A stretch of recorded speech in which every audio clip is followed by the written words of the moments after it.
Hello, स्वागत है आप सबका Hindi education A to Z channel पे।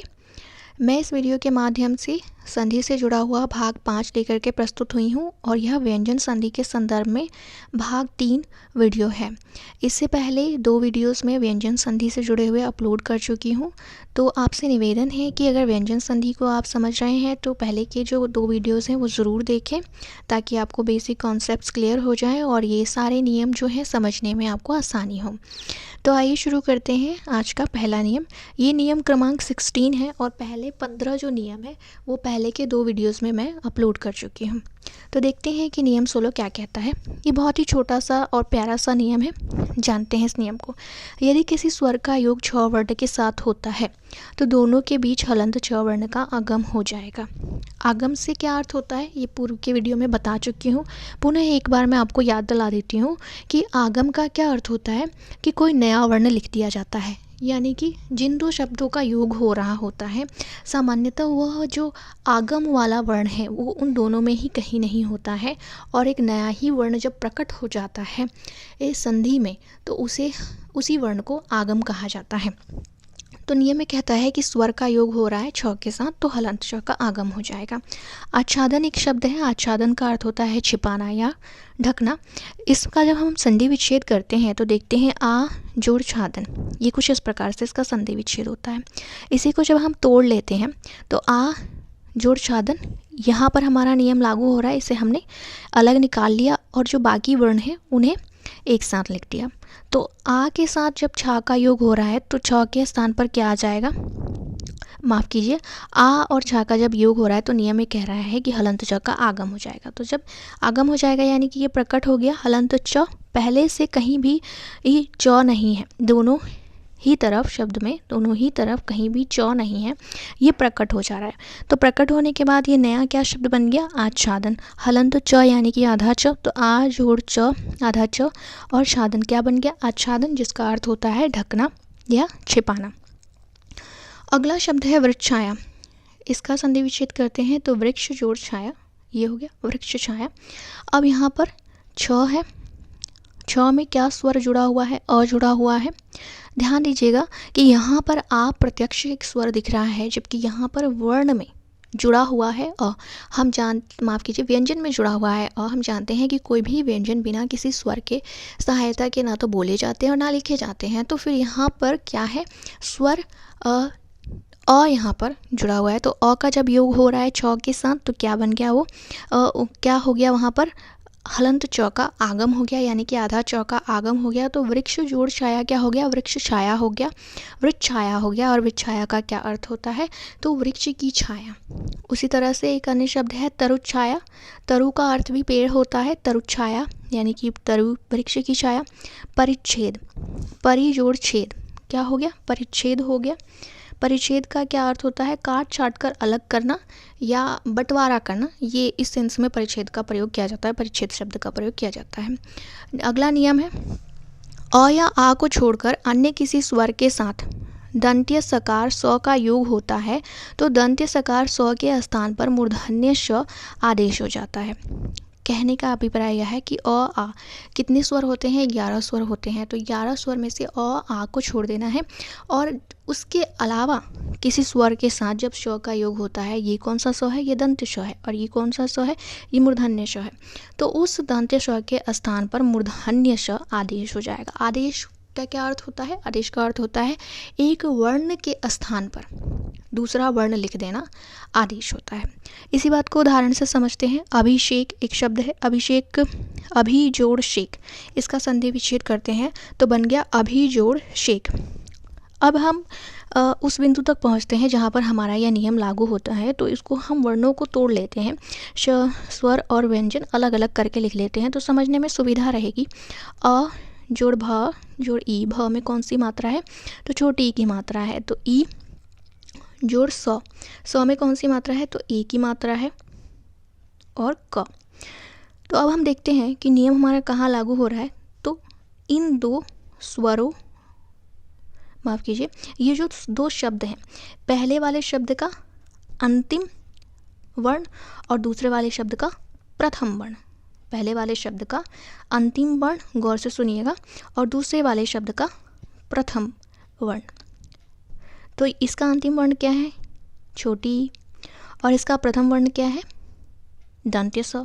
तो यहाँ पर हमारा नियम लागू हो रहा है। नियम ये कहता है कि अ आ को छोड़कर, तो ई जो है वो ना तो अ है और ना आ है, यानी कि ये कोई अन्य स्वर है अ आ को छोड़ करके, और उसका योग किसके साथ हो रहा है? दंत्य स के साथ हो रहा है। तो दंत्य स किस में बदल गया? मूर्धन्य श में बदल गया। दंत्य श मूर्धन्य श में बदल गया, नियम यही कह रहा है। और बाकी सब ज्यों के त्यों रहेंगे। तो वो बाकी सब हमने ज्यों का त्यों लिख लिया, अ को अ लिख लिया, भ को भ लिख लिया, छोटी ई को छोटी ई लिख लिया। केवल और केवल दंत्य स के स्थान पर क्या हो जाएगा? मूर्धन्य श हो जाएगा। और बाकी चीज़ें ज्यों की त्यों आ गई। संधि का नियम जहाँ पर लागू हो रहा है, बदलाव केवल और केवल वहीं पे होंगे। बाकी जो वर्ण और स्वर या व्यंजन हैं वो सभी के सभी ज्यों के त्यों लिख लिए जाएंगे। और इस प्रकार से इनको जोड़ करके क्या बन गया? अभिषेक। अभिषेक का क्या अर्थ होता है? अभिषेक का अर्थ होता है राज्य। एक शब्द हम सुनते हैं, राज्याभिषेक। राज्याभिषेक यानी कि एक धार्मिक अनुष्ठान जिसके माध्यम से राजा बनने की प्रक्रिया संपन्न होती है, यानी कि राज्याभिषेक, राजा को गद्दी पर बैठाने की एक प्रक्रिया होती है, उसी को कहते हैं राज्याभिषेक।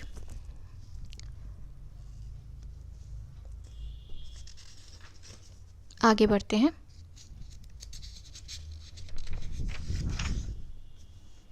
इसी नियम से जुड़े हुए कुछ अन्य उदाहरण हैं। अनुषंग एक शब्द है, इसका संधि विच्छेद है अनु जोड़ संग। अब नियम ये कहता है कि अ आ को छोड़ करके अन्य कोई भी स्वर होंगे और उसका योग होगा दंत्य स के साथ। तो क्या हो जाएगा? दंत्य श जो है वो मूर्धन्य श में परिणत हो जाएगा, बदल जाएगा, या दंत्य श के स्थान पर मूर्धन्य श आदेश हो जाएगा। तो यहाँ पर हम देखते हैं कि जो छोटा ऊ है वो आ के अलावा स्वर है और उसका योग हो रहा है दंत्य स के साथ। तो जाहिर सी बात है कि चीज़ें बाकी तो ज्यों की त्यों रहेंगी, और जो दंत्य स है उसके स्थान पर क्या हो जाएगा? उसके स्थान पर मूर्धन्य श आदेश हो जाएगा। तो ये क्या बन जाएगा? अनु जोड़ संग क्या बन जाएगा? अनुषंग बन जाएगा। अनुषंग का क्या अर्थ होता है? अनुषंग का अर्थ होता है गहरा संबंध। सुषमा एक शब्द है, सु जोड़ क्षमा, सुषमा हो गया। यहाँ भी संधि के अनुसार वैसे ही नियम लागू हो रहा है। और दूसरा शब्द है इसके आगे सुषुप्त, सु जोड़ शुप्त, सुषुप्त। सुषमा का क्या अर्थ होता है? सुषमा का अर्थ होता है अत्यधिक सुंदर। एक तो होता है सुंदर, और एक क्या है? सुंदर में भी अत्यधिक सुंदर। और दूसरा है सुषुप्त। सुषुप्त का अर्थ हो गया सोया हुआ। उपरोक्त नियम से संबंधित कुछ अपवाद है, उसे भी जान लेते हैं, ध्यान दीजिएगा। बहुत ही सरल है सारे नियम। व्यंजन संधि तो बहुत ही सरल है, इतनी सरल है कि आप 2-4 बार इस वीडियो को देख लेंगे, आपका काम हो गया। सारे नियम आपकी मुट्ठी में होंगे, कोई प्रश्न बाहर नहीं जाएगा। मेन क्या है कि आपको नियम समझ में आने चाहिए और आप किसी भी शब्द का संधि विच्छेद कर पाएंगे। तो जानते हैं कि अपवाद क्या है? विसर्ग, वी जोड़ सर्ग क्या हो गया? विसर्ग हो गया। संयोग के बारे में मैं पूर्व बता चुकी हूँ, पहले एक बार देख लेते हैं सारे शब्दों को। अनुसार, अनु जोड़ सार, विस्मरण, वी जोड़ स्मरण, विसर्जन, वी जोड़ सर्जन। अब देखिए संयोग इनको क्यों कहा जा रहा है कि संधि और संयोग में फ़र्क क्या होता है कि संधि के दौरान वर्णों में परिवर्तन हो जाता है, जबकि संयोग में कोई परिवर्तन नहीं होता है। आप देखेंगे कि ये जो प्लस का चिन्ह है, जोड़ का चिन्ह है, इसके एक तरफ जो शब्द लिखा हुआ है और दूसरी तरफ जो लिखा हुआ है, दोनों ही, ये तो उपसर्ग है, खैर शब्द भी हो सकते हैं, तो दोनों ही ओर जो व्यंजन और स्वर हैं, जो व्यंजन और स्वर हैं वही यहाँ पर भी है। तो कोई परिवर्तन नहीं हो रहा है वर्णों में या स्वर या व्यंजन में, कोई परिवर्तन नहीं हो रहा है। तो और फिर भी उसे संधि की तरह लिखते हैं, तो उसको क्या कहा जाएगा? उसको संयोग कहा जाएगा, संधि नहीं कहा जाएगा। अगला नियम देखते हैं। यदि ई या ऊ का योग आधा स और थ के साथ होता है, इसको इकट्ठे ही लिखा जाएगा, ये इकट्ठे ही आएंगे, ठीक है। ई या ऊ, इनमें से तो कोई एक होगा, लेकिन ई या ऊ का जब योग होगा अस्थ के साथ, तो अस्थ किस में बदल जाएगा? अस्ठ में बदल जाएगा। अस्थ किस में बदल जाएगा? अस्ठ में बदल जाएगा। ये जो दंत्य स है, आधा दंत्य स है, उसके स्थान पर आधा मूर्धन्य श हो गया है, और थ के स्थान पर क्या हो गया है? ठ हो गया है, ठठेरा वाला ठ हो गया है। नियम यही कह रहा है कि ई या ऊ के साथ जब योग होगा स्थ का तो यह स्थ में बदल जाएगा। इसको याद रखने का क्या तरीका हो सकता है कि एक तो हमारा होता है ट वर्ग और एक होता है त वर्ग। यदि क्रम की बात करें क वर्ग च वर्ग तो क्रम के अनुसार ट वर्ग पहले आता है और त वर्ग बाद में आता है। ट वर्ग का जो ठ है और त वर्ग का जो थ है ये दोनों ही दूसरे नंबर पे है। ट वर्ग में ये दूसरे नंबर पे है और त वर्ग में ये दूसरे नंबर पर है। तो ये जो दूसरे नंबर का वर्ण है थ, ये इसके स्थान पर इसके पहले वाले वर्ग का थ हो जाएगा।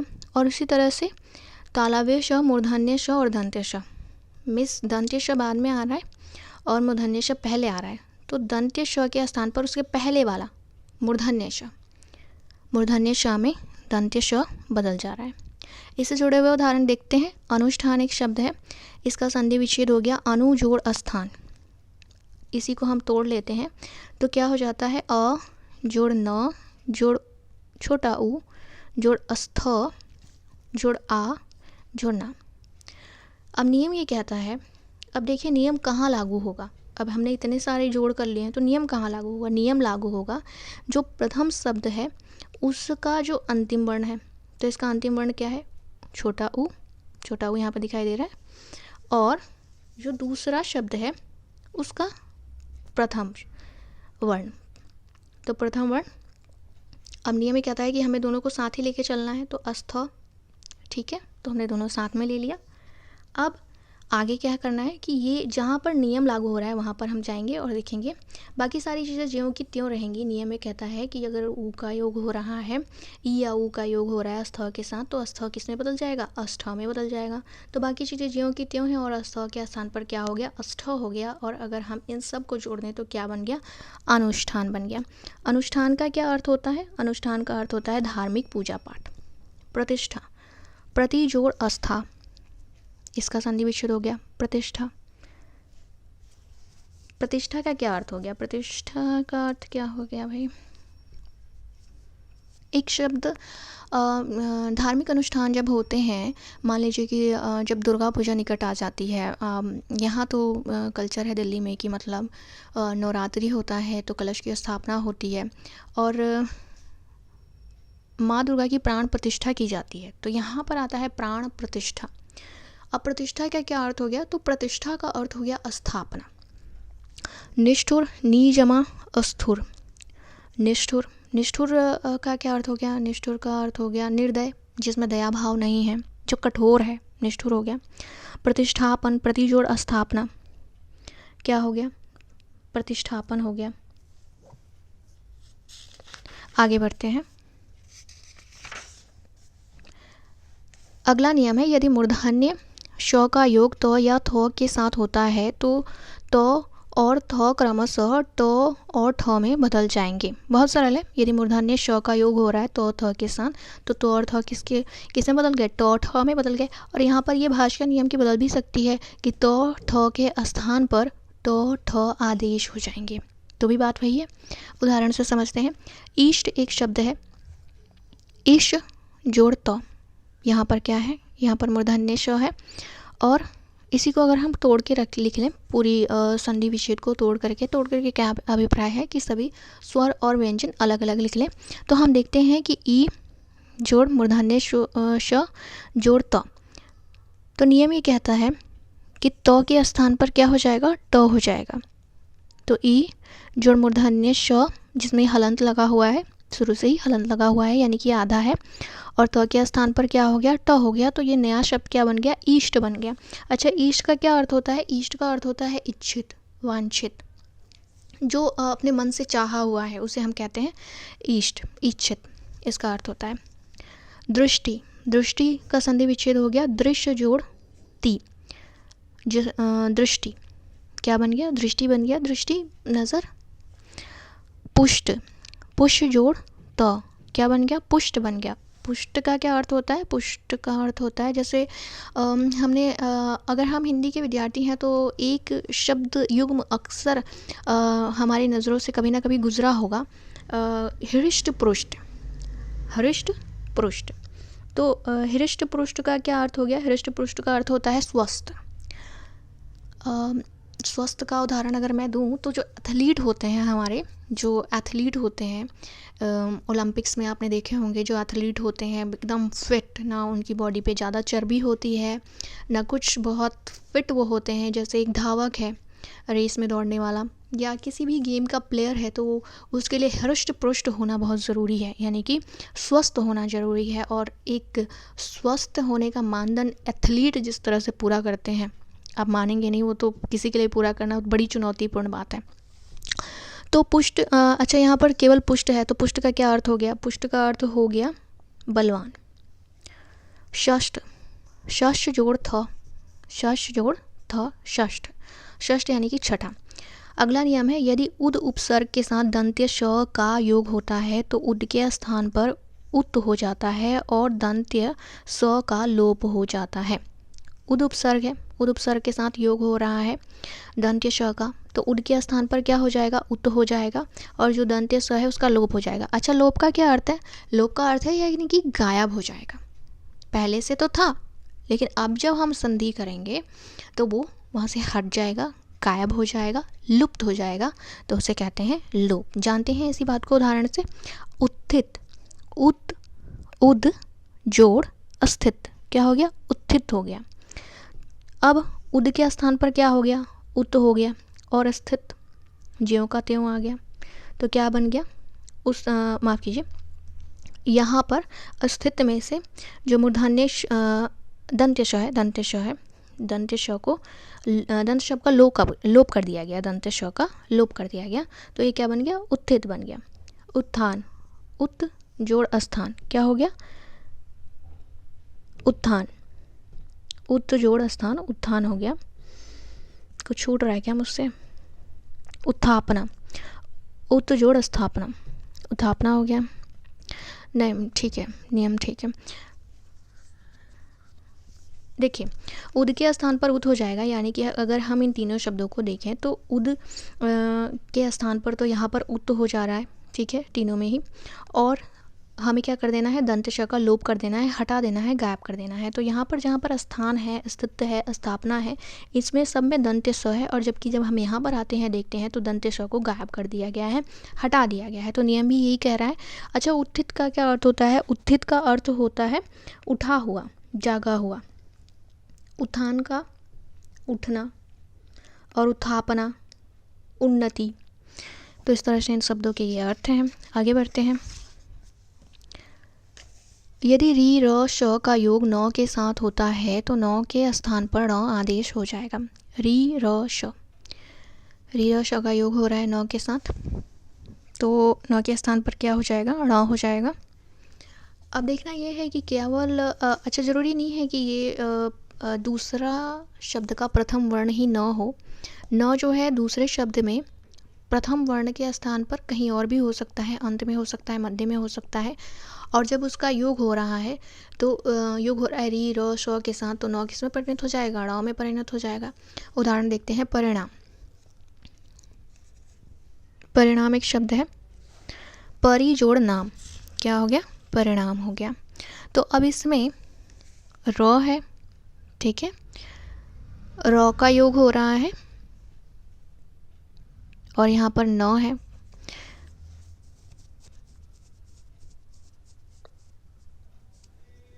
तो ये बन गया परिणाम।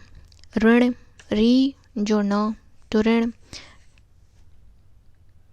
यहाँ पर नारायण, नार जोड़ अयन, नारायण। उष्ण, उस जोड़ न, उष्ण। इन सभी उदाहरणों में देखते हैं कि इसमें तो योग हो रहा है र का, और इसमें योग हो रहा है री का, इसमें योग हो रहा है र का, और इसमें योग हो रहा है मूर्धन्य श का, ठीक है। तीनों ही से जुड़े हुए उदाहरण यहाँ पर मैंने लिख दिए हैं। तो जब तीनों का योग हो रहा है न के साथ, तो न किस में बदल जा रहा है? र में बदल जा रहा है। यहाँ पे परिणाम हो गया, परिणाम नहीं है, परिणाम हो गया। यहाँ पर हमने परिणाम ही नहीं लिखा है, परिणाम लिखा है। तो परिणाम कैसे बना? इसी नियम के अंतर्गत बना, और इसका संधि विच्छेद अगर हम करेंगे तो इसी नियम के अंतर्गत करेंगे, तो ये क्या हो जाएगा? परि जोड़ नाम हो जाएगा परिणाम। ऋण, उसी प्रकार से री जोड़ न, ऋण हो गया। अच्छा, तीसरा जो उदाहरण है वो गौर करने लायक है।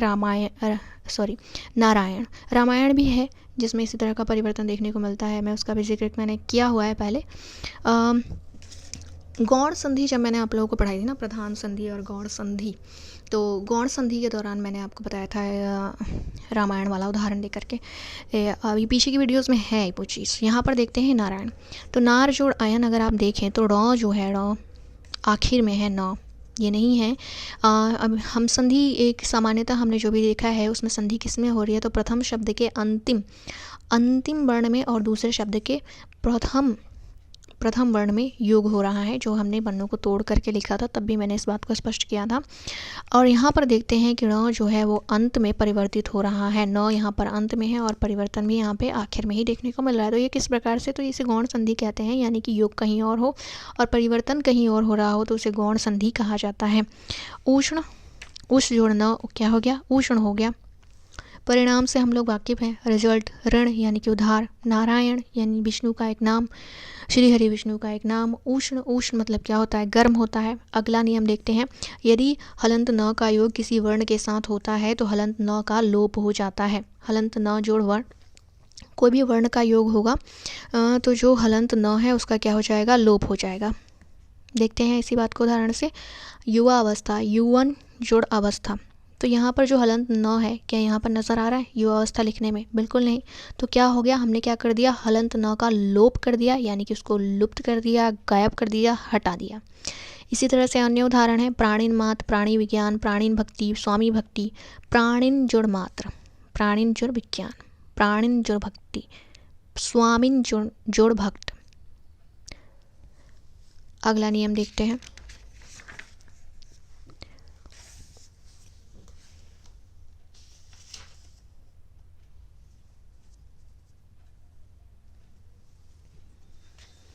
अगला नियम कुछ इस प्रकार से है, यदि निरुपसर्ग के साथ र वर्ण का योग होता है तो निरुपसर्ग के हलंत र का लोप हो जाएगा और बचे नी की छोटी ई की मात्रा के स्थान पर बड़ी ई की मात्रा आदेश हो जाएगी।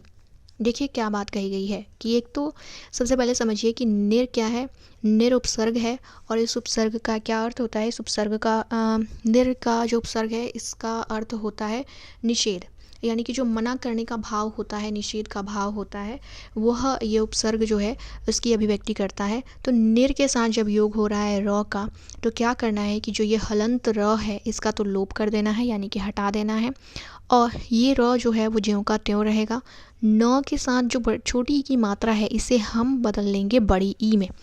ठीक है, संधि में क्या होता है, बदलाव होता है, वर्णों में बदलाव होता है, संयोग में नहीं होता है। उदाहरण से समझते हैं, नीर एक शब्द है, नीर का अर्थ होता है पानी। निर जोड़ र, नी, तो यहाँ पर जो न है उसमें छोटी की मात्रा है वो किस में बदल गई, बड़ी ई में। हलंत र का लोप हो गया और र जो का त्यों आ गया, तो क्या बन गया, नीर बन गया।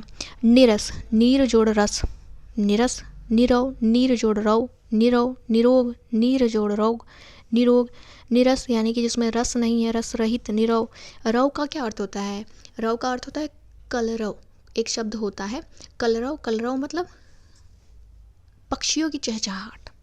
और केवल रव का मतलब क्या होता है, केवल रव का मतलब होता है आवाज। तो निरव क्या हो गया, निर जो होता है नहीं का बोध कराता है, निषेध का बोध कराता है, तो यानी कि आवाज रहित, जहाँ आवाज नहीं है, तो इसका क्या अर्थ हो गया, शांति। निरोग यानी कि रोग से रहित। अगला नियम है, यदि दुर उपसर्ग के साथ र का योग होता है तो दुर उपसर्ग में हलंत र का लोप हो जाएगा और दू की छोटी ऊ की मात्रा के स्थान पर बड़ी ऊ की मात्रा आदेश हो जाएगी। तो दुर के साथ क्या करना है, जो नियम ये कह रहा है कि दुर उपसर्ग के साथ यदि र का योग हो रहा है तो जो हलंत र है सबसे पहले तो उसको हटा लेना है, ये जो हलंत र है उसका लोप कर देना है और र जो है वो ज्यों का त्यों रहेगा। परिवर्तन यहाँ पे हो रहा है, द में जो छोटा ऊ की मात्रा है उसको बड़ा ऊ की मात्रा में बदल देंगे। उदाहरण देखते हैं, दुराज, दुर जोड़ राज, क्या हो गया, दुराज हो गया। दुरव, दुर जोड़ रव, दुरव हो गया। यहाँ पर जो हलंत र है उसको हटा लिया गया है, राज तो ज्यों का त्यों है और जो छोटा ऊ की मात्रा है उसे बदल दिया गया है बड़ा ऊ की मात्रा में, तो बन गया है दुराज। यहाँ पर भी वही बात है, हलंत र को हटा दिया गया है, रव, रव जो है वो रव ज्यों का त्यों है और द में छोटा ऊ की मात्रा पर हमने लगा दिया है बड़ी ऊ की मात्रा। तो इस प्रकार से